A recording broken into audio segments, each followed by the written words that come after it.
Saya awali dengan penganjali umat, Om Swastiastu. Assalamualaikum warahmatullahi wabarakatuh. Selamat sore, Shalom, Namo Buddhaya, salam kebajikan, dan salam harmoni. Terima kasih atas kesempatannya. Jadi saya akan mempresentasikan tugas mata kuliah Sastra Mutakhir dengan judul Sinopsis dan Karya Sastra Subaltern, karya sastra novel dari Tetralogi Buru karya Pramudia Anantatur. Sebelum itu, izinkan saya memperkenalkan diri. Perkenalkan, nama saya Fitra Wijimaudatur Rohmah dengan NIM 23120111016 dari kelas 4A dengan Prodi Pendidikan Bahasa dan Sastra Indonesia, mata kuliah Sastra Mutakhir. Jadi, topik yang akan saya bawa hari ini adalah yang pertama, definisi karya sastra subaltern. Kedua, sinopsis tetralogi Buru Bumi Manusia. Sinopsis anak bangsa, sinopsis jejak langkah, dan rumah kaca, lalu ulasan dan argumentasi dukungan terhadap kaum subaltern dalam karya sastra tetralogi Buru. Selanjutnya, di sini telah saya sematkan contoh tampilan dari karya sastra tetralogi Buru karya Pramudia Anantatur. Ada tetralogi Buru ini ada 4. Yang pertama adalah Jejak Langkah, lalu kedua Rumah Kaca, ketiga Bumi Manusia, dan yang terakhir adalah Anak Semua Bangsa. Yang di atas ini adalah edisi terbaru, cover terbaru memperingati 100 tahun Pramudia Anantatur, sedangkan yang di bawah ini adalah yang sering kali kita jumpai di perpustakaan.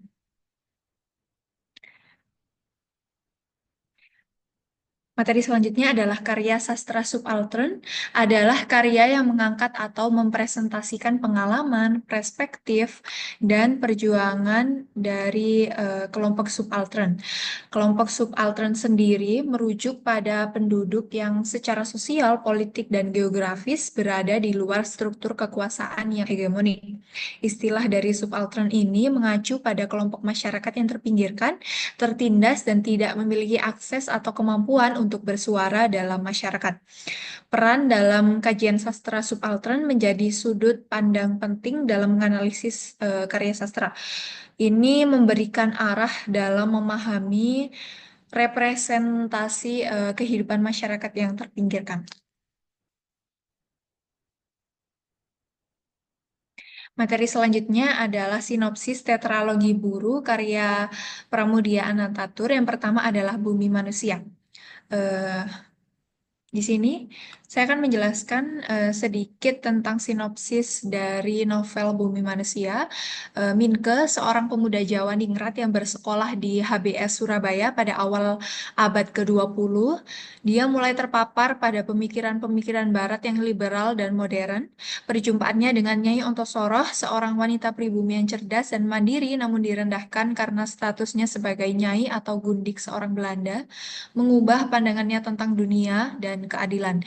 Melalui hubungan cinta dan intelektual dengan Nyai Ontosoroh dan putrinya, yaitu Annelies Malema, Minke mulai mempertanyakan tatanan sosial kolonial yang diskriminatif dan feodal. Ia mulai menulis dan terlibat dalam pergerakan nasional, menyuarakan ketidakadilan dan dialami bangsanya. Konflik memuncak ketika tokoh Annelies menjadi korban hukum kolonial yang rasis, merenggut kebahagiaan dan keadilan bagi mereka. Selanjutnya adalah sinopsis tetralogi Buru karya Pramudia Anantatur dari novel Anak Semua Bangsa. Setelah kepergian Annelies, di sini tokoh Minke semakin aktif dalam dunia jurnalistik dan organisasi pergerakan. Ia bergaul dengan berbagai tokoh dari berbagai latar belakang etnis dan juga sosial. Menyadari bahwa perjuangan melawan kolonialisme harus melibatkan semua bangsa. Di Hindia Belanda, di sini Minke belajar tentang pentingnya persatuan, organisasi, dan pendidikan dalam melawan penindasan. Ia terus menulis, mengkritisi kebijakan kolonial, dan membangun kesadaran nasional di kalangan masyarakat yang luas. Namun, aktivitasnya ini juga menarik perhatian dan permusuhan dari pihak penguasa kolonial. Materi selanjutnya adalah sinopsis tetralogi Buru karya Pramudia Anantatur dari novel Jejak Langkah. Dari novel Jejak Langkah ini, Minke semakin matang sebagai seorang intelektual dan aktivis. Ia berkeliling Pulau Jawa, berinteraksi dengan berbagai lapisan masyarakat, dan menyaksikan langsung penderitaan rakyat akibat penjajahan dan ketidakadilan. Ia mendirikan organisasi-organisasi pergerakan, menerbitkan surat kabar, dan berjuang untuk mengangkat harkat dan martabat dari kaum pribumi. Tantangan dan rintangan semakin berat, termasuk pengkhianatan dan penangkapan. Namun, semangat Minke untuk memperjuangkan kemerdekaan dan keadilan tidak pernah padam. Ia terus bergerak dan menginspirasi banyak orang untuk mengikuti jejak langkahnya. Materi yang selanjutnya adalah sinopsis Tetralogi Buru karya Pramudia Anantatur dalam novel Rumah Kaca.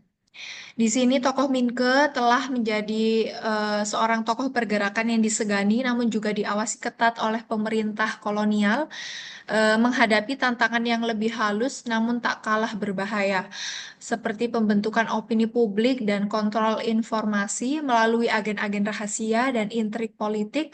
Pemerintah kolonial terus memecah belah dan melemahkan gerakan nasional.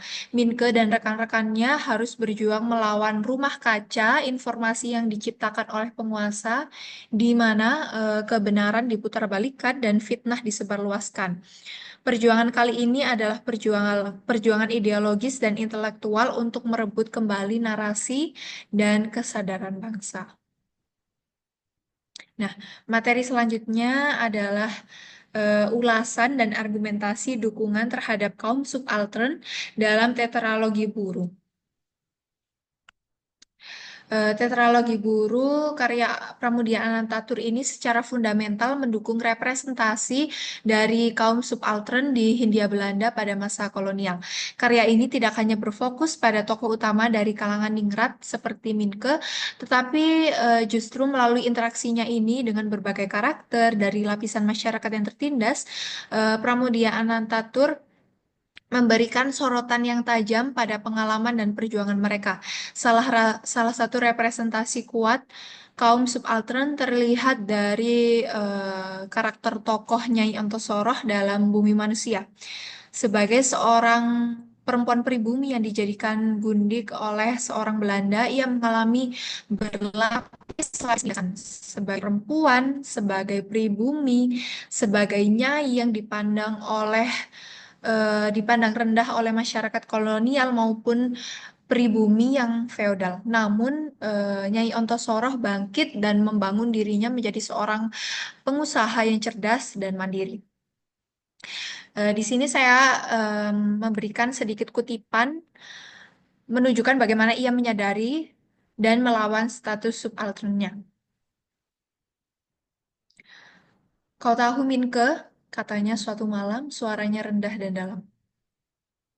Bagi mereka aku bukan manusia, aku hanya barang dagangan, alat pemuas nafsu. Tapi aku tidak mau begitu. Aku belajar, aku bekerja, aku membangun ini semua. Aku ingin membuktikan bahwa aku juga bisa, bahkan lebih baik dari mereka. Kutipan ini dengan jelas menunjukkan kesadaran karakter Nyai Ontosoroh akan posisinya yang direndahkan dan perlawanannya untuk keluar dari status subaltern tersebut melalui kerja keras dan kecerdasannya. Materi yang kedua adalah ulasan dan argumentasi dukungan terhadap kaum subaltern dalam tetralogi Buru di eh, novel Anak Semua Bangsa. Lebih lanjut melalui interaksi Minke dengan berbagai tokoh dalam novel Anak Semua Bangsa, Pramudia Anantatur memperluas representasi kaum subaltern di luar tokoh sentral. Di sini Minke bergaul dengan para pekerja perkebunan, kaum buruh, dan intelektual pribumi yang berasal dari berbagai latar belakang serta etnis. Pengalamannya berinteraksi dengan mereka membuka matanya terhadap luas penindasan kolonial yang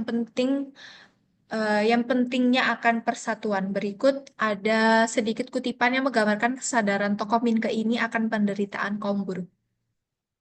Kuli-kuli itu bekerja seperti binatang beban. Mereka tidak punya hak apa-apa. Upah mereka kecil, jam kerja mereka panjang, dan mereka hidup dalam kemiskinan yang mengerikan. Aku melihat sendiri bagaimana mereka diperlakukan. Ini tidak adil. Kutipan ini menunjukkan bagaimana Minke yang awalnya berasal dari kalangan priai mulai memahami dan menyuarakan penderitaan dari kaum buruh yang merupakan salah satu kelompok dari subaltern yang paling tereksploitasi dalam sistem kolonial.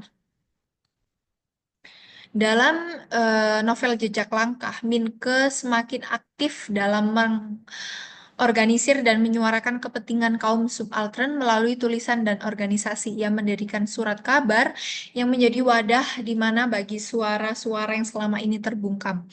Tindakan ini secara langsung memberdayakan kaum subaltern dengan memberikan mereka platform untuk menyampaikan keluhan dan memperjuangkan hak-hak mereka. Lalu akhirnya di dalam novel Rumah Kaca, perjuangan melawan manipulasi informasi juga merupakan upaya untuk membela kaum subaltern dari narasi-narasi yang mendiskreditkan dan melemahkan mereka.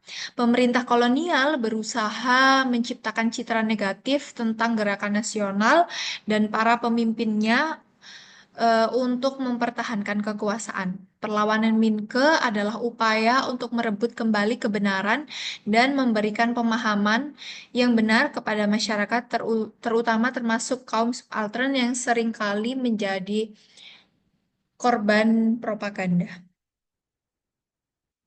Sampailah kita pada sesi kesimpulan. Jadi secara keseluruhan,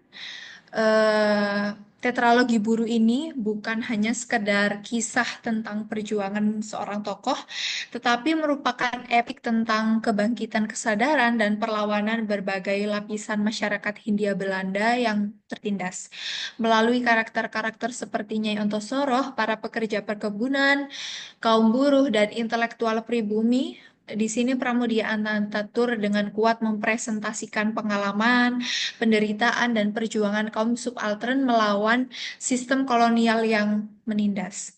Kutipan-kutipan yang saya berikan contoh kecil tadi itu hanyalah sebagian kecil dari bukti bagaimana karya sastra ini memberikan suara serta dukungan yang signifikan bagi mereka yang terpinggirkan. Terima kasih saya ucapkan kepada kesempatannya untuk melakukan presentasi hari ini. Saya ucapkan terima kasih dan juga maaf apabila ada salah kata dan perbuatan. Saya tutup dengan paraman Santi. Om Santi Santi Santi Om.